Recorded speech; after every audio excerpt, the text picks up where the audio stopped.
Bismillahirrahmanirrahim. Assalamualaikum warahmatullahi wabarakatuh.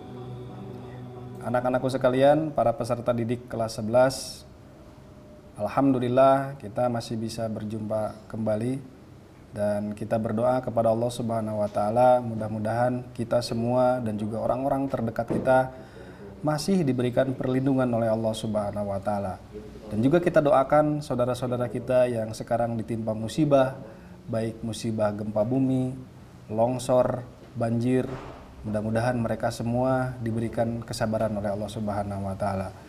Dan juga kita berdoa kepada Allah Subhanahu wa taala agar kita semua dijauhkan dari mara bahaya dan bencana oleh Allah Subhanahu wa taala. Anak-anakku sekalian, meskipun kalian di rumah, tetap laksanakan protokol kesehatan, memakai masker, mencuci tangan, dan juga menjauhi kerumunan. Baik, para peserta didik sekalian yang Bapak banggakan, pada pertemuan kali ini kita akan membahas tentang pelaksanaan khutbah, tabligh, dan dakwah. Sebelum kita berlanjut ke materi, mari kita membaca ayat Al-Quran, Quran surat Ali Imran ayat 104. A'udzu billahi minasyaitonir rajim. Bismillahirrahmanirrahim. Wal takum minkum ummatun yad'una ilal khairi wa ya'muruna bil ma'rufi wa yanhauna 'anil munkar. Wa ulaika humul muflihun. Shadaqallahul azim wa shadaqa rasuluhun nabiyul karim wa nahnu ala dzalika minasyahidin wa syakirin walhamdulillahi rabbil alamin.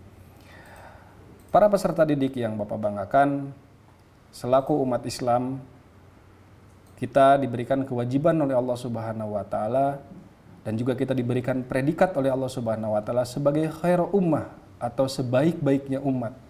Kita mempunyai kewajiban untuk amar ma'ruf nahi munkar. Apa itu amar ma'ruf nahi munkar?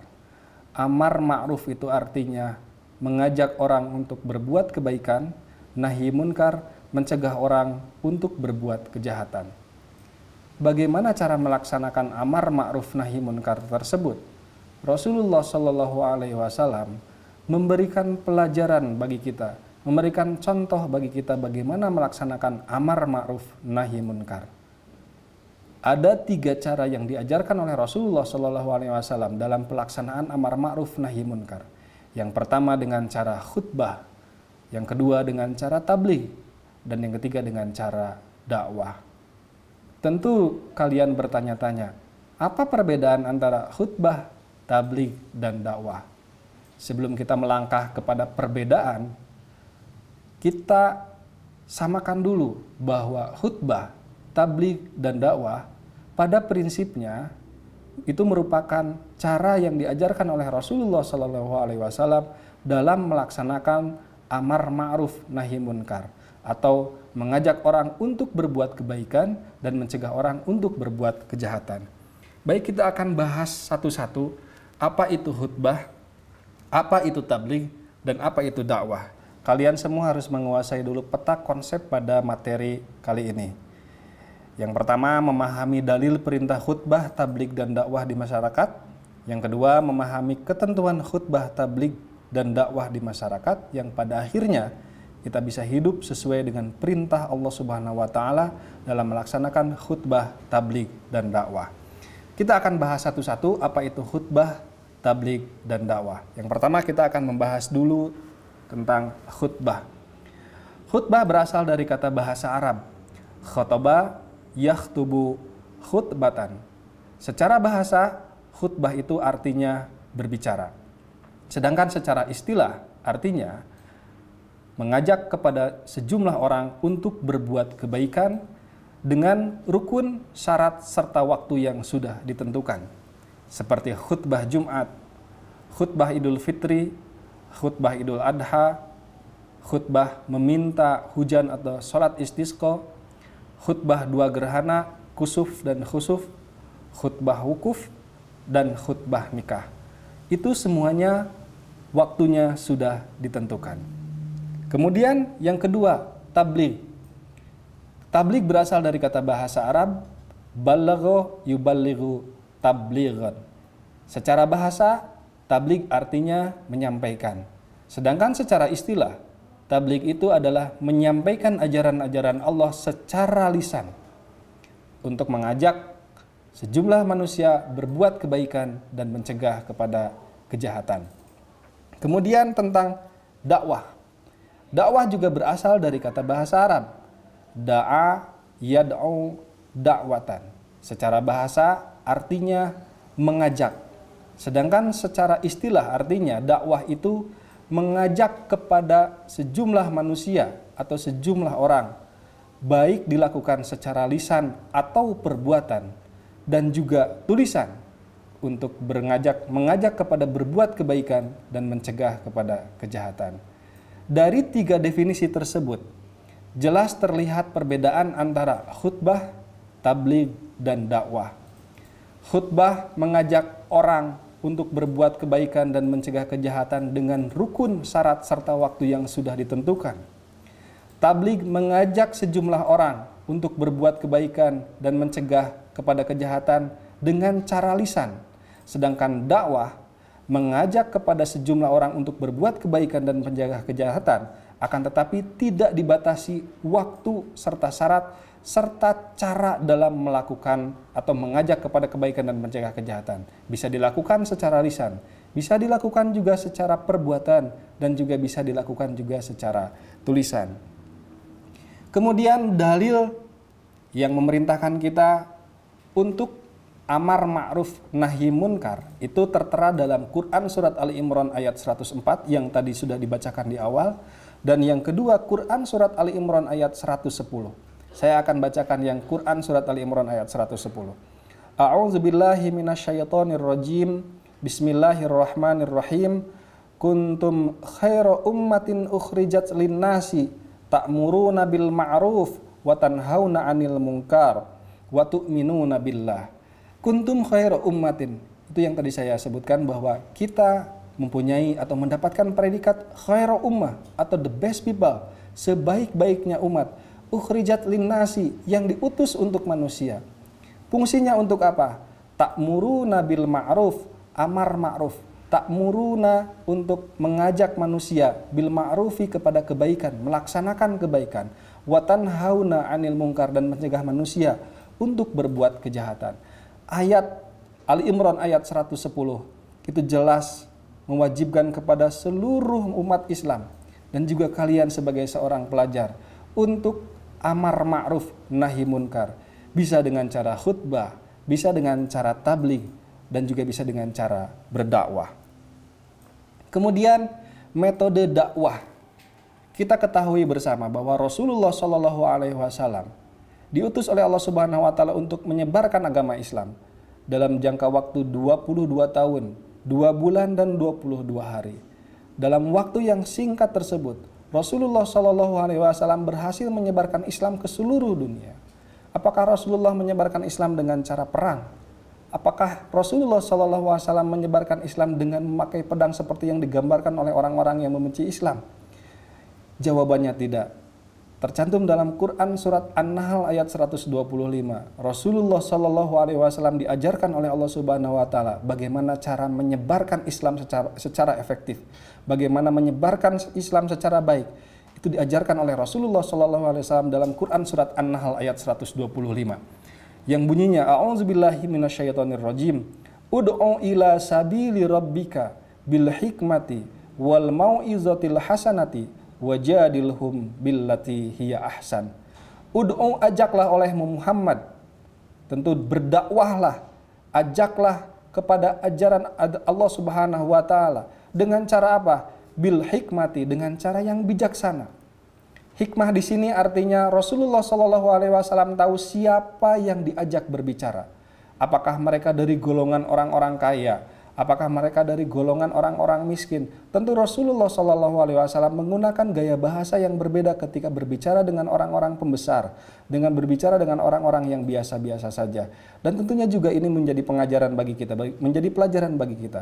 Ketika kita berdakwah, ketika kita bertabligh kepada orang-orang yang berbeda latar belakang pendidikan, gunakan metode yang sesuai dengan orang-orang yang kita ajak bicara. Yang kedua, metode dakwah yang dilakukan oleh Rasulullah Shallallahu Alaihi Wasallam dengan mau'idhah hasanah, dengan tutur kata yang baik. Tentu kalian semua tahu peristiwa di Taif, bagaimana Rasulullah mengajak orang-orang Taif untuk masuk Islam. Apa yang dilakukan oleh Taif kepada Rasulullah? Mereka melempari Rasulullah Shallallahu Alaihi Wasallam dengan kotoran unta. Mereka melempari Rasulullah Shallallahu Alaihi Wasallam dengan batu. Apa yang dilakukan oleh Rasulullah? Apakah membalas perlakuan mereka dengan kembali melempari mereka dengan kotoran unta? Apakah Rasulullah SAW memaki mereka? Padahal Rasulullah SAW ditawari oleh malaikat Jibril, wahai Muhammad, hancurkan mereka. Tapi apa yang dikatakan oleh Rasulullah? Jangan Jibril. Kemudian Rasulullah berdoa kepada Allah Subhanahu wa taala, ya Allah, berikan hidayah dan taufik kepada warga Taif.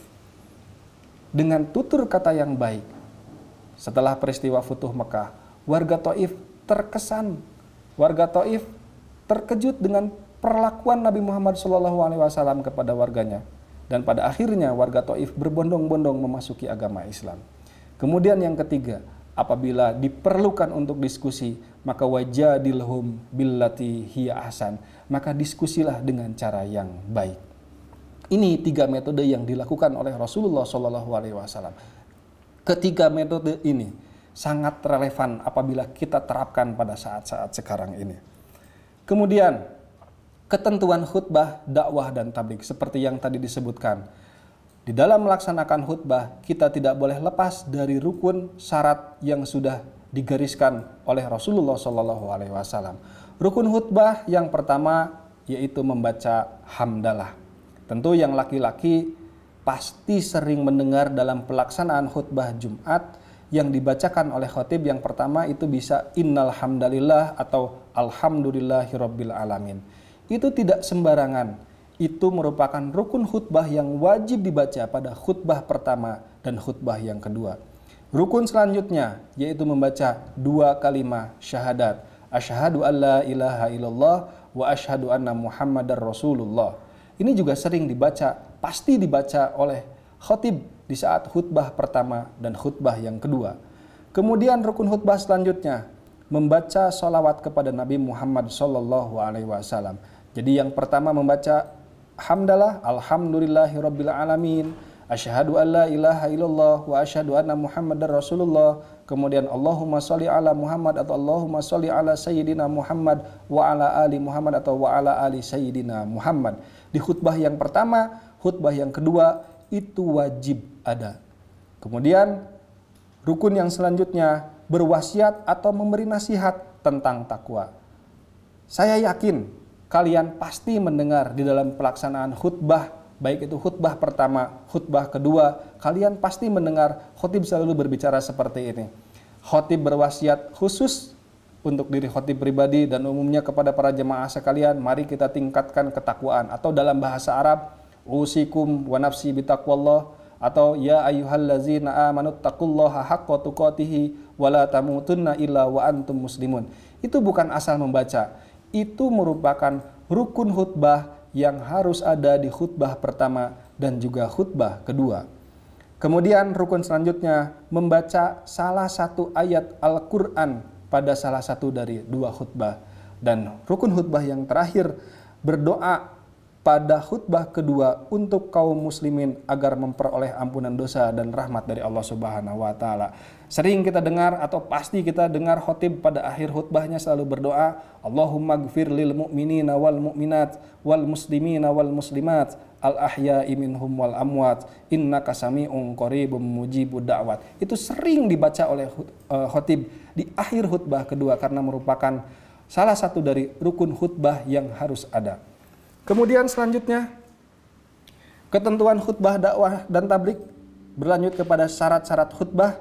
Syarat khatib Jumat, khatib hendaknya suci dari hadas dan najis serta tertutup auratnya, itu jelas kalian sudah paham.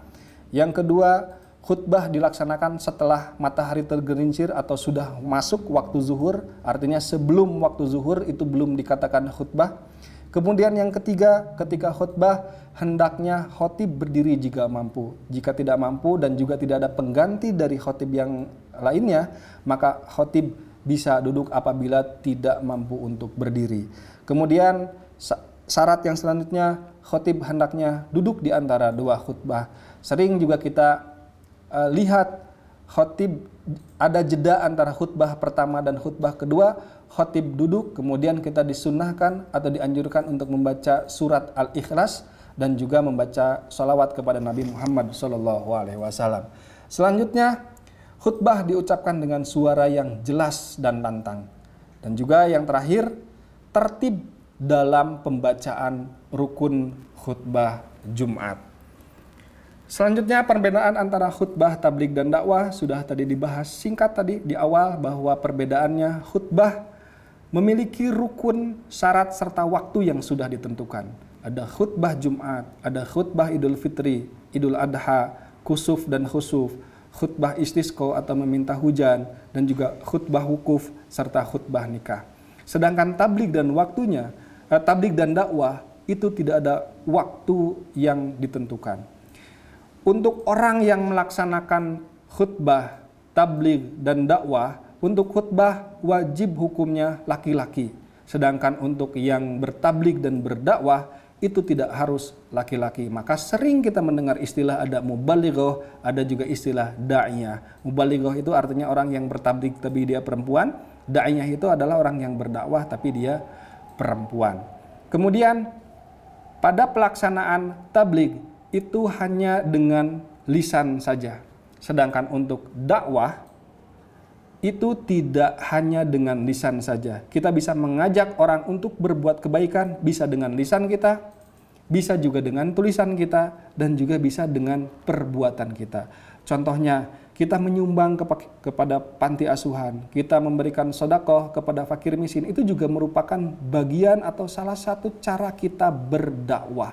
Jadi dakwah tidak hanya dengan cara lisan saja, tapi bisa dengan tulisan saja. Misalkan Anda membuat tulisan, bisa itu di WhatsApp, bisa itu juga membuat esai atau novel atau cerpen yang isinya mengajak orang untuk berbuat kebaikan dan mencegah orang untuk berbuat kejahatan. Itu merupakan bagian dari dakwah.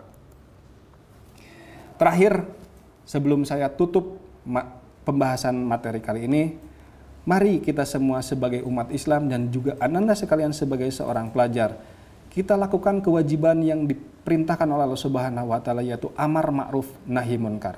Kalau ananda sekalian belum bisa berkhutbah, ayo bertabligh. Kalau ananda sekalian tidak cakap dalam bertabligh, ayo kita berdakwah. Mengajak orang berbuat kebaikan dan mencegah orang untuk berbuat kejahatan tidak hanya saja dilakukan dengan lisan, tapi ananda sekalian bisa lakukan dengan cara tulisan kalian, dengan cara memberikan contoh kepada orang-orang terdekat kita, dan juga gunakan metode yang juga dilakukan oleh Rasulullah SAW dalam berdakwah, dengan hikmah, dengan bijaksana, dengan mau'izah hasanah, dengan tutur kata yang baik, dan yang ketiga dengan cara wajadilhum billati hiya ahsan, dengan cara diskusi yang baik. Lakukan yang ketiga ini, metode yang dilakukan oleh Rasulullah SAW. Insya Allah Islam akan ya'lu wala yu'la alaih. Islam akan jaya dan tidak ada lagi yang lebih tinggi dibanding agama Islam. Terima kasih atas perhatiannya. Mudah-mudahan materi kali ini bisa dipahami dan juga bisa diaplikasikan dalam kehidupan sehari-hari. Wallahul muwafiq ila aqwamit thoriq. Wassalamualaikum warahmatullahi wabarakatuh.